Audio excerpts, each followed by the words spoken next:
Persona 5 has many great villains, which is a big reason that enhances the player's urge to stop all the rotten adults in the world. That is why in this video, I'm going to be ranking all the villains in Persona 5. Actually, I want to be clear that all the villains in this list are palace rulers, not every single villain in the game. Also, I am ranking the villains by how bad they are, not if they are a likable character or not. Not that you should like any of these characters, besides Futaba and Sai, because they are horrible people. But if you liked the video, make sure to like. If you enjoyed the content, make sure to subscribe. It would mean a lot to me if you did. With that being said, let's jump into the least horrible palace ruler. Whoosh. I'm pretty sure we can all agree that the least evil palace ruler is Futaba. I mean, she is not even a bad person at all. She is just suffering because of her mom dying. Her whole story is just so sad, how her mother was killed because of her research, and how the people who killed her made Futaba think that her mother hated her. Just completely horrible. It's like if you versed someone in a game, cheated to make yourself more powerful, then still afterwards spat in their face and called them a little baby loser. But well, that is why I put Futaba at the top of the list. But now we can get into people who actually did wrong and horrible things. Whoosh. Now, for the next person on the list, I think I gotta give it to Kanashiro. What he did was bad, but I do not think it compares to what everyone else did. He extorted high school students out of a lot of money like the little camper that he is. He is actually just those bad players that are in FPS games that would camp in corners just to kill noobs. But instead, he would just spawn camp high schoolers and just steal money from them like the little lame-o that he is. Also, I do not know if he only did this to Joker and his party, or if this was the main way to get people to pay for him. But he would blackmail people just so they have no way of backing out and forced to give him money. All in all, sure he was bad, but I do not think it was worse than any of the other palace rulers. But now with Kanashiro out of the way, let's go to number 5. Whoosh. In the number 5 spot, I will easily put Sai Nijima. What she did was pretty horrible, to be honest. Even if she did not kill anyone, she would do anything to win a case, even if it meant to mess up someone else's life. She was trying to get information of Wakiba's research out of Sojiro, but then when he refuses, she threatens to take him to court where he is going to certainly lose and not be able to have custody over Futaba anymore. She wanted to win her cases no matter the cost, so she could have done many more worse things in other cases that she was involved in. She also treats Makoto horribly as well. When Makoto asks about the Phantom Thieves one day, she just snaps and yells at Makoto. But most importantly, she lied to us. She said that she would have a short time interrogating Joker, but she had me telling her every day of my life for 70 hours, and she still is not out of time. Like, what is this, JoJo time where 10 seconds is actually several minutes? At least, Sai becomes a way better character after her palace.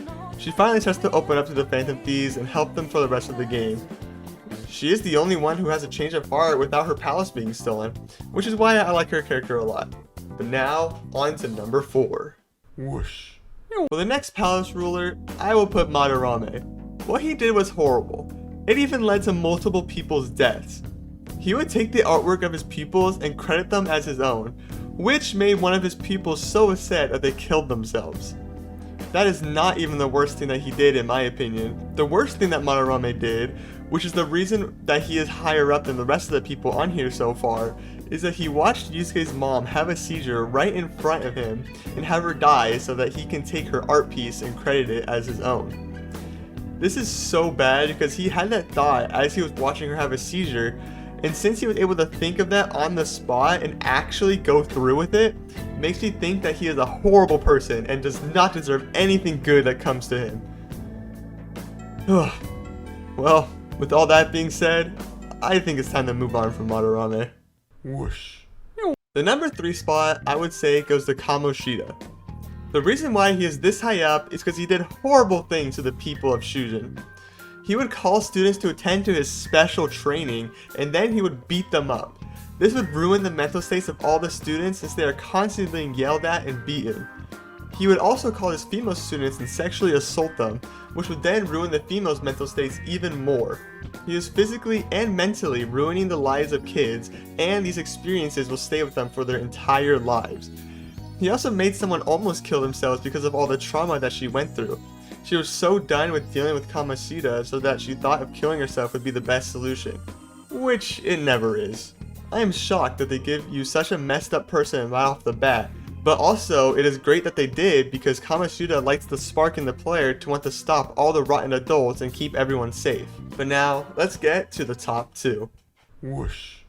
The second to last person on this list is going to be Okumura. All that he cared about was making his company a success so that he can get all the money from it. He didn't care about how he got there. The way he was able to get all the money that he has is because he worked his employees so hard that they would die from exhaustion. The employees would never see any breaks and just had to keep on working until collapse. He also treated his daughter horribly. He set up an arranged marriage because he did not care to think about his daughter.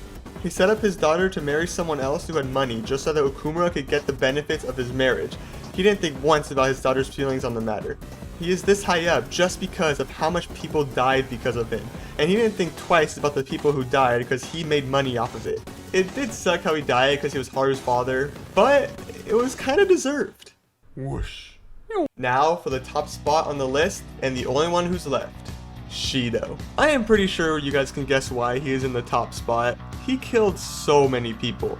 He would send Akechi to go into the metaverse and cause many innocent people to have mental shutdowns. He is also the main reason as to why this whole game exists anyway. He made false accusations on Joker and made his parents send him to Shibuya. He must have also done this to many other people too. I don't think Joker is the only exception to this. As we see in Joker's flashback also, he was going to sexually assault this woman because Shido got drunk. Shido is just a horrible human being, but hey, at least we got a masterpiece game just because of how bad of a person he was. And they also bumped into him in the all-you-can-eat buffet place, and this sparked Ryuji's ambition to change more rotten adults in the world. He acts so high and mighty and does not care about any other human being besides himself. Well, that is my list on the least to most horrible palace rulers in Persona 5. If you liked the video, leave a like. And if you enjoyed the content, make sure to subscribe. It would mean a lot to me if you did. Also, if you have different opinions, leave it down in the comments below. I would like to see your guys' takes on which is the worst palace ruler in the game.